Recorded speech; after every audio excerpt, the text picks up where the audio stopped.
इस ninth class बेटा आज की वर्कशीट का टॉपिक जो है वो ट्रायंगल्स के एंगल्स के बारे में है। ठीक है, हम ट्रायंगल को उनकी साइड्स के आधार पर 3 प्रकार से बांट सकते हैं। तो ऐसा ट्रायंगल जिसकी सारी साइड्स ऑल 3 साइड्स इक्वल होती हैं वो ट्रायंगल कहलाता है इक्विलेटरल ट्रायंगल। इक्वी शब्द कहाँ से आया है? इक्वल से बना है। ठीक है, तो इक्विलेटरल ट्रायंगल हमारा कौन सा हो गया? In which all 3 sides are equal. ये हमने इसका नाम किसके आधार पर रखा है? इसकी तीनों इक्वल साइड्स के आधार पर रखा है। अब मैंने एक यहाँ नीचे एक बना भी दिया एक ट्रायंगल जिसमें तीनों ही साइड 6 सेंटीमीटर। तो क्या वो ट्रायंगल जिसकी तीनों साइड्स 7 सेंटीमीटर होती हैं, क्या वो भी इक्विलेटरल होगा? हाँ, क्योंकि उसकी भी तीनों साइड्स जो हैं वो इक्वल हैं। तो हमारा कॉन्सेप्ट क्या है इक्विलेटरल ट्रायंगल का? कि अगर एक ट्रायंगल में तीनों साइड्स बराबर हो तो वो इक्विलेटरल कहलाता है। ये तो हमने किसकी बात की है? उनके साइड्स की। Now what about the angles? क्या इस त्रिभुज के, इस ट्रायंगल के एंगल्स भी बराबर होते हैं? जब भुजाएं, जब इसकी साइड्स बराबर हैं तो क्या एंगल भी बराबर होने कंपलसरी हैं या होते हैं, या कोई दो होते हैं, या तीनों के तीनों ही होते हैं? तो उसके लिए क्या हम क्या कर सकते हो? ऐसा ही बेटा एक ट्रायंगल बना लो। उस ट्रायंगल में जो है वो साइड्स एक बारी इस इक्वल साइड्स वाला एक ट्रायंगल बना लो और उसमें फिर जो है वो एंगल्स को प्रोटेक्टर की मदद से नाप करके देखोगे तो हमारे ये जो एंगल्स हैं ये सारे के सारे 60 ईच निकलेंगे। तो एक बात हमने क्या सीखी? इक्विलेटरल ट्रायंगल में तीनों साइड्स बराबर मेजर की होती हैं and each angle is always equal to 60 degree. भले ही हम ये एक ट्रायंगल बना लिया हमने जिसमें सारी साइड्स 1 सेंटीमीटर है, तो क्या यहाँ पर ये भी इक्विलेटरल है तो इसके भी तीनों एंगल कितने कितने डिग्री के होंगे? 60 साइड्स की मेज़र भले ही कितनी भी हो, छोटी बड़ी, बस सिर्फ क्या होना चाहिए? उन्हें इक्वल होना चाहिए। अगर साइड्स इक्वल मेज़र की हैं तीनों तो हमारे तीनों एंगल इक्वल होंगे और वो तीनों के तीनों ही 60 ईच होंगे। तो हमने इक्विलेटरल ट्रायंगल के बारे में एक बात सीख ली है। All 3 angles are equal and each of them is 60 degree each. तो कौन सा हो गया equilateral triangle? In which all 3 sides are equal and each angle is always 60 degree. अब आइसोसेलेस ट्रायंगल, अब हमने अभी तक तो हमने क्या किया था? ट्रायंगल की तीनों भुजाओं को बराबर बराबर रखा था। अब आइसोसेलेस पे आ जाते हैं। आइसोसेलेस कौन सा ट्रायंगल होता है? In which 2 sides out of 3 are equal, यानी तीनों में से कोई दो भुजाएं, कोई दो साइड यदि बराबर हैं तो वो त्रिभुज कहलाएगा आइसोसेलेस ट्रायंगल। मैंने यहाँ पर बना के भी दिखा दिए हैं। इस वाले ट्रायंगल में ये दोनों साइड्स 4 सेंटीमीटर है, नीचे वाली 3 है, उनसे अलग हो गई तो ये आइसोसेलेस ट्रायंगल हो गया। इसी प्रकार से यहाँ इस वाले ट्रायंगल में देख रहे हैं तो अब की ये वाली भुजा, ये वाली साइड अलग रह गई और इधर वाली दोनों कैसी हैं? आपस में बराबर हैं। तो क्या ये आइसोसेलेस नहीं होगा? ये भी आइसोसेलेस होगा।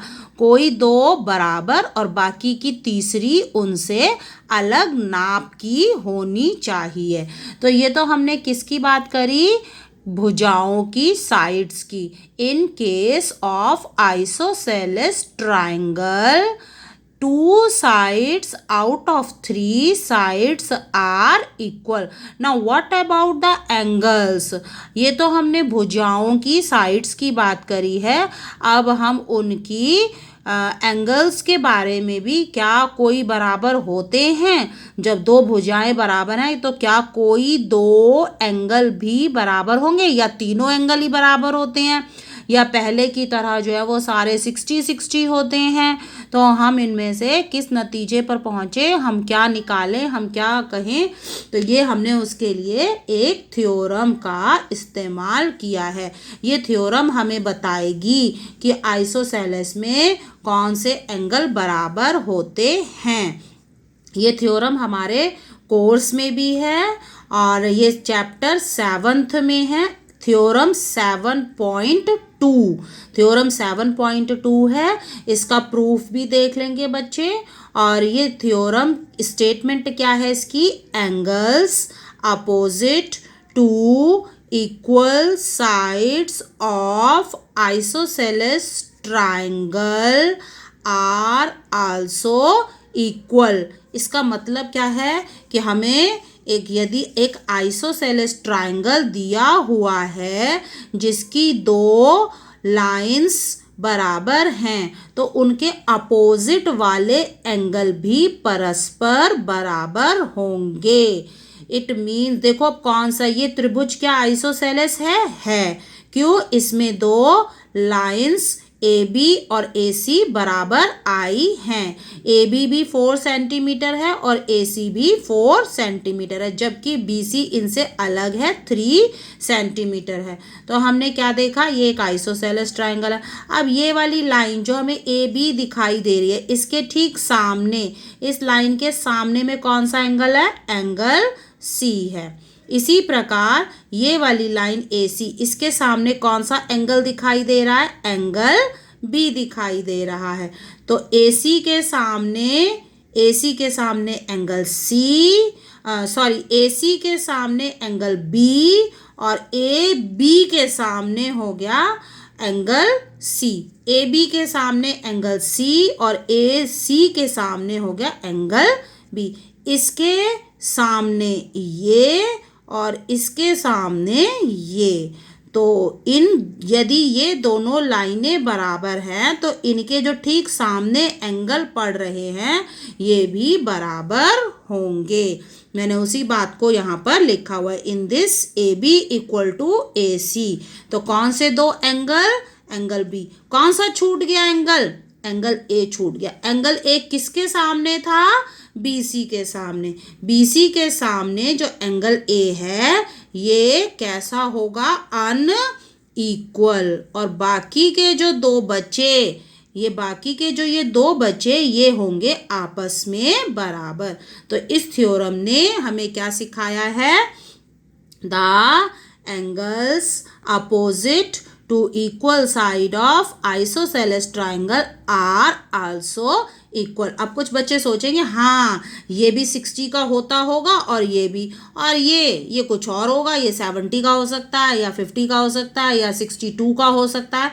ऐसा नहीं है। हमें सिर्फ कितनी इन्फॉर्मेशन पता है इसमें सिर्फ इतनी बात पता है कि ये चाहे पता नहीं, ये नहीं कि 60-60 के होंगे। हमें सिर्फ ये पता है कि ये दोनों बराबर होंगे, यानी ये जितनी नाप का होगा ये भी उतने ही नाप का होगा और ये इनसे अलग होगा। अब कितने कितने होंगे ये नहीं मालूम, ठीक है।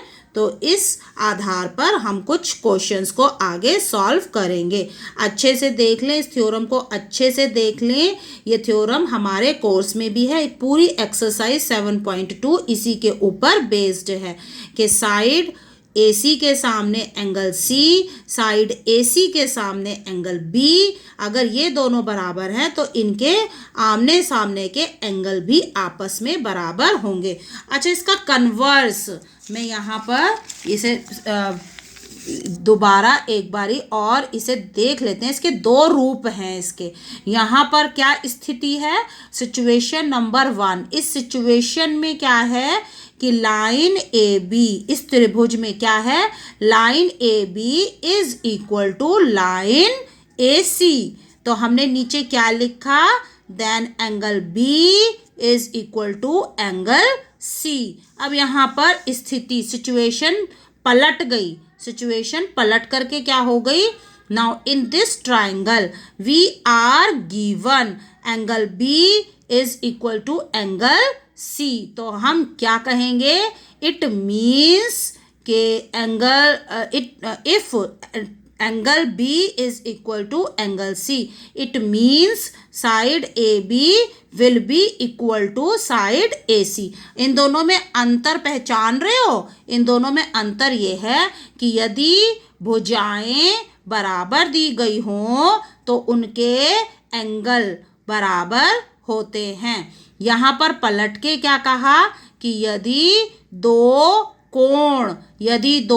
एंगल बराबर हों तो उनकी दो भुजाएं, दो साइड्स भी बराबर होती हैं। अंतर पहचान गए ना। यहाँ पर हमने कहाँ से शुरू किया था, यदि दो लाइंस बराबर हैं तो दो कोण एंगल बराबर होंगे। यहाँ पे हमने उल्टा कहा, यदि दो कोण बराबर हैं तो दोनों लाइनें भी बराबर होंगी। ये वाइस वर्सा है। अब क्वेश्चन फॉर प्रैक्टिस हैं, कुछ क्वेश्चन दिए हुए हैं। ये एक त्रिभुज दिया हुआ है वर्कशीट में, एक ट्राइंगल दिया हुआ है, एक ऐसा ट्राइंगल है जिसकी दो लाइंस, जिसकी दो साइड्स बराबर हैं और ये एंगल दे दिए।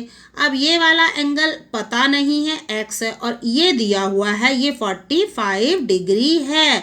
तो क्या तुम बता सकते हो ये कितने डिग्री का होगा? ऑब्वियसली हमें दिया हुआ है दो साइड्स बराबर हैं, तो जब दो साइड्स बराबर होती हैं तो उनके अपोजिट एंगल भी आपस में बराबर होते हैं। यदि ये 45 डिग्री का है तो एक्स भी हमारा 45 डिग्री का ही होगा। अब दूसरे में पलट करके क्या दे दिया है हमें, यहाँ पर हमें दो लाइनें बराबर दी हुई थी, यहाँ पर इस सवाल में हमें दो कोण दिए हुए हैं जो कि बराबर हैं। जब दो कोण बराबर होंगे तो दो लाइंस, कौन कौन सी दो लाइंस, एक इसके सामने वाली और एक इसके सामने वाली, यानी ये दो लाइंस भी बराबर होंगी। तो अगर ये 5 है तो ये वाली भी 5 निकलेगी। ठीक है, इसी तरह से बेटा हमारे प्रैक्टिस क्वेश्चंस हैं, ट्राई योरसेल्फ वाले हैं। ये देख रहे हो यहाँ पर एक ट्राइंगल दिया हुआ है जिसका नाम है EFG। यहाँ पर इस ट्राइंगल की दो sides EF is equal to EG हैं। जब दो साइड्स बराबर होती हैं तो हम क्या जानते हैं कि दो कोण भी बराबर होंगे। तो ये वाले दो कोण कौन कौन से, ये वाला और ये वाला। ये तीसरा जो इसके अपोजिट है, ये जो अनइक्वल थी इसके अपोजिट वाला अनइक्वल ही रहेगा। ये दोनों कोण बराबर हो जाएंगे। y will be equal to 55 degree. इसी तरह से यहाँ पर ये एंगल, इस ट्राइंगल में क्या दिया हुआ है, दो कोण, दो एंगल बराबर दिए गए हैं। तो इनके अपोजिट वाली साइड्स ये वाली और इसके अपोजिट ये वाली जिन पे तीरा गया है, एक इस पे गया तीरा और एक इस पे, ये दोनों भी आपस में बराबर होंगी। तो ये 8 सेंटीमीटर है, तो सामने वाली जो AC है ये भी हमारी 8 सेंटीमीटर की होगी। ठीक है, तो ये हमने थ्योरम की मदद से हमने ये क्वेश्चंस को सॉल्व किया है। बहुत इजी वर्कशीट है। आई होप कि सबको समझ में आ गई होगी और सब अब इसे सॉल्व कर लेंगे। ओके।